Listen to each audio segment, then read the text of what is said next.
Hello বন্ধুরা, welcome to football ভিডিওতে সবাইকে স্বাগত। তো এই ভিডিওতে বেশ কিছু ইম্পর্টেন্ট আপডেটস তোমাদের সঙ্গে শেয়ার করবো। সামনেই কিন্তু উইন্টার ট্রান্সফার উইন্ডো ওপেন হতে চলেছে, তো সেইখানে বেশ কিছু ঘটনা, বেশ কিছু চেঞ্জেস কিন্তু আমরা দেখতে পেতে পারি এবং তার সঙ্গে সঙ্গে আপকামিং যে আইএসএল ম্যাচেসগুলো রয়েছে সেই নিয়ে আপডেট থাকবে এই ভিডিওতে। তো তার আগে তোমাদেরকে একটা ছোটো রিকোয়েস্ট করবো, সেটা এখনো পর্যন্ত আমার চ্যানেলকে সাবস্ক্রাইব করো। যদি আমার ভিডিও ভালো লাগে তাহলে প্লিজ এক্ষুনি নিচে থেকে আমার সাবস্ক্রাইব করতে প্রেস করে দেওয়ার কারণ সবসময় তোমরা সাবস্ক্রাইব করলেই কিন্তু আরও ভালো কাজ করার মোটিভেশন পাওয়া যায়। তো যাই হোক, ফার্স্টে শুরু করবো হচ্ছে ব্যাপারটা দিয়ে। আজকে ইস্ট বেঙ্গল প্র্যাকটিসে নেমেছে, তোমাদেরকে বলে দিয়েছি। তো ইস্ট বেঙ্গল সাপোর্টার্স এবং ইস্ট বেঙ্গল থিঙ্ক ট্যাঙ্কের জন্য একটা ভালো আপডেট রয়েছে। মোস্ট প্রবলি কিন্তু নন্দকুমার শেখর এবং নরেন্দ্র সিং, তাদের দুজনকে একটা ম্যাচই সাসপেন্ড করা হচ্ছে। যদিও এখান থেকে একটা ব্যাপার পরিষ্কার, এআইএফএফ কিন্তু মেনে নিচ্ছে সেদিনকার ম্যাচের রেফারি হরিশ কুন্ডু তিনি অত্যন্ত পুর রেফারিং করেছেন। তার কারণ এআইএফএফ এর যে কনস্টিটিউশন রয়েছে সেই কনস্টিটিউশন ওয়াইজ সেখানে আইএসএল এর যে রুলস অ্যান্ড রেগুলেশনস রয়েছে সেই রুলস অ্যান্ড রেগুলেশনসে পরিষ্কারই কিন্তু বলা আছে, কেউ যদি ডিরেক্ট রেড কার্ড দেখে তাহলে কিন্তু তাকে 2 ম্যাচেস সাসপেন্ড করা হয়। কিন্তু আইএসএল এর রুলস অ্যান্ড রেগুলেশনসের বাইরে গিয়ে বলা যায় নন্দকুমার শেখরকে মোস্ট প্রবলি 1 ম্যাচ সাসপেন্ড করা হচ্ছে। অন্যদিকে নরেন্দ্র সিং, তার এগেনস্টে কিন্তু সেরকমভাবে কোনো চার্জ আই থিঙ্ক আনা হবে না এআইএফএফ এর তরফ থেকে, এবং এআইএফএফ এর ডিসিপ্লিনারি কমিটি মূলত এই ডিসিশনটা নিয়েই ফেলেছে যে নন্দকুমার শেখর এবং নরেন্দ্র সিং তাদের দুজনকে কিন্তু একটা ম্যাচে সাসপেন্ড করা হচ্ছে। এখান থেকে কিন্তু একটা ব্যাপার পরিষ্কার, সেই ম্যাচে রেফারি হরিশ কুন্ডু তিনি যে অত্যন্ত পুয়ার এবং অত্যন্ত, আমি কখনোই বলবো না যে পক্ষপাত দুষ্ট, কিন্তু তিনি নিজের অজান্তেই হয়তো কিছু পক্ষপাতিত্ব করে সেদিনকে ফেলেছিলেন এবং তার এত খারাপ, এত পুয়ার রেফারিং এর জন্য কিন্তু মাসুল গুনতে হয়েছিল ইস্ট বেঙ্গলকে।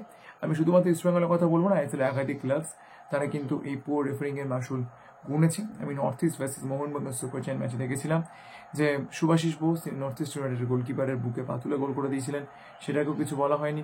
এছাড়াও কেলো ব্লাস্টার্স ভার্সেস পাঞ্জাব এফসি ম্যাচে রাহুল কেপি মানে একেবারে কুস্তির মতো করে অত্যন্ত দৃষ্টিকটুভাবে লুকা ম্যাচেনকে ফাউল করেছিলেন, যার জন্য লুকা ম্যাচেনকে প্রায় 1 মান্থের মতো মাঠের বাইরে চলে যেতে হয়েছিল।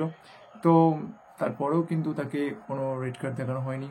এরপর আমরা দেখেছিলাম কেলো ব্লাস্টার্স ভার্সেস হায়দ্রাবাদ এফসি ম্যাচে কি জঘন্যভাবে একটা পেনাল্টি দেওয়া হয়েছিল হায়দ্রাবাদ এফসিকে, এবং এর আগেও আমরা দেখেছি যে আইএসএল রেফারিদের ডিসিশন সেটা টার্ন ডাউন করা হয়েছে। North East United Ashique Akhtar তাকে প্রাঞ্জল ব্যানার্জি রেড কার্ড দেখিয়েছিলেন, সেটা কিন্তু এএফএফ ডিসিপ্লিনারি কমিটি সেটা ক্যান্সেল করে দেয় এবং আশিক আক্তার কিন্তু পরের ম্যাচে দিয়ে খেলতে পারে। তো স্বাভাবিকভাবে যেরকমভাবে রেফারিদের পারফরমেন্স এই সিজনে দেখা যাচ্ছে এবং খুব সেটা দৃষ্টিকটু এটা বলতেই হবে। তো স্বাভাবিকভাবে দেখা যাচ্ছে কয়েকটি টিমস তারা কিন্তু রেফারিদের একটা মানে আন্ডু অ্যাডভান্টেজেস পাচ্ছে, আর কিছু টিমের ভাগ্যে সত্যি খুব পুরো রেফারিং চলছে। তো স্বাভাবিকভাবেই হরিশ কুন্ডু যে সেই ম্যাচের গিল্টি ছিল এটা কিন্তু এআইএফএফ এর, বিশেষ করে নন্দকুমার শেখর যার কিন্তু আইএসএল এর যে রুলস অ্যান্ড রেগুলেশনস রয়েছে সেই রুলস অ্যান্ড রেগুলেশনস ওয়াইসই কিন্তু তার 2 ম্যাচেস মাঠের বাইরে থাকা উচিত, কিন্তু তাকে একটা ম্যাচে শুধুমাত্র সাসপেন্ড করা হবে। অন্যদিকে খুব গুরুত্বপূর্ণ একটা ব্যাপার, তোমরা অনেকেই জানি না কেন আমাকে জিজ্ঞেস করছো যে আলাদিন আজারে তার সঙ্গে কি ইস্ট বেঙ্গলে কোনো রকম করে লিঙ্ক আপ হয়েছে। দেখো, আমি তোমাদেরকে বারবারই একটা কথা বলছি যে রফসান রবিনো তার ব্যাপারে ইস্ট বেঙ্গল ইন্টারেস্টেড, এবং রফসান রবিনো যেটা বলে দিয়েছেন যে 23rd of November তারপরে তিনি তার ডিসিশন জানাবেন।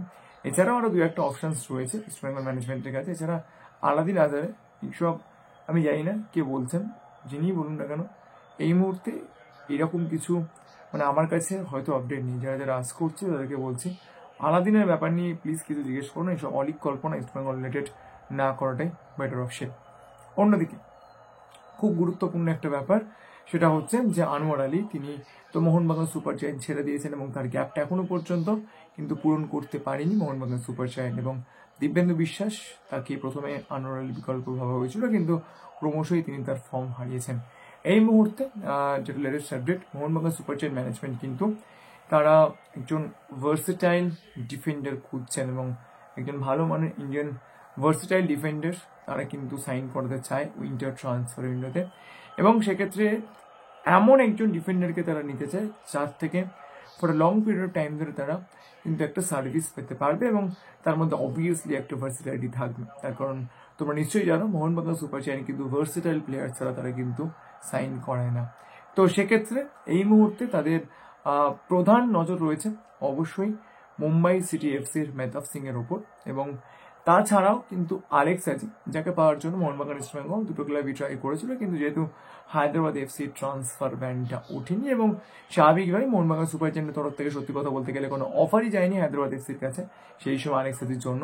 কিন্তু এই মুহূর্তে যেটা লেটেস্ট আপডেট, আলেক্স সাজির জন্য কিন্তু মোহনবাগান সুপার জায়ান্ট ট্রাই করতে পারে। তো মেহতাব সেন এবং আলেক্স সাজি দুজনেই কিন্তু যথেষ্ট ভার্সেটাইল ডিফেন্ডার এবং তাদের খেলা যথেষ্ট ভালো। তো এই দুজনের মধ্যে কোনো একজনকে আনোয়ার আলীর রিপ্লেসমেন্ট হিসেবে উইন্টার ট্রান্সফার উইন্ডোতে সাইন করাতে চায় মোহনবাগান সুপার জায়ান্ট ম্যানেজমেন্ট। কিন্তু সত্যি কথা বলতে গেলে আনোয়ারের রিপ্লেসমেন্ট এরকমভাবে লাইক টু লাইক পাওয়া পসিবল নয়, তার কারণ আনোয়ার আলী যে লেভেলের প্লেয়ার, সত্যি কথা বলতে গেলে সেরকম রিপ্লেসমেন্ট খুব কমই রয়েছে ইন্ডিয়ান ফুটবল সার্কিটে।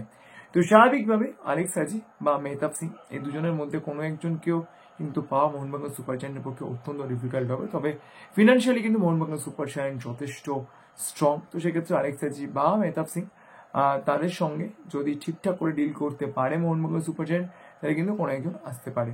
আমি আবারও বলছি, আলেক্স সাজির সঙ্গে কিন্তু হায়দ্রাবাদ এফসির রিসেন্ট একটা কন্ট্রাক্ট এক্সটেনশন হয়েছে, তা সত্ত্বেও কিন্তু মোহনবাগান সুপার জায়ান্ট এই প্লেয়ারটার ব্যাপারে ইন্টারেস্টেড।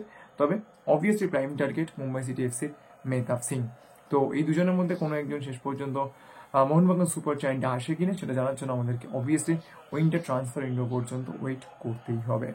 তো এই আপডেটসগুলি তোমাদের সঙ্গে শেয়ার করেছি। যদি ভিডিওটা ভালো লাগে তাহলে প্লিজ লাইক করে দিও, আর মনে করো আমার চ্যানেল সাবস্ক্রাইব করতে বলে কোনো সুযোগ তোমরা সাবস্ক্রাইব করলে আরও ভালো কাজ করার এনথুসিয়াজম পাওয়া যায়, মোটিভেশন পাওয়া যায়। তার কারণ সবসময় আমি তোমাদের সাবস্ক্রিপশন, তোমাদের ভালোবাসাই কিন্তু আমাদের আরও ভালো কাজ করার অনুপ্রেরণা। তো চল এখন মতো এই পর্যন্তই। গুড নাইট সকলকে।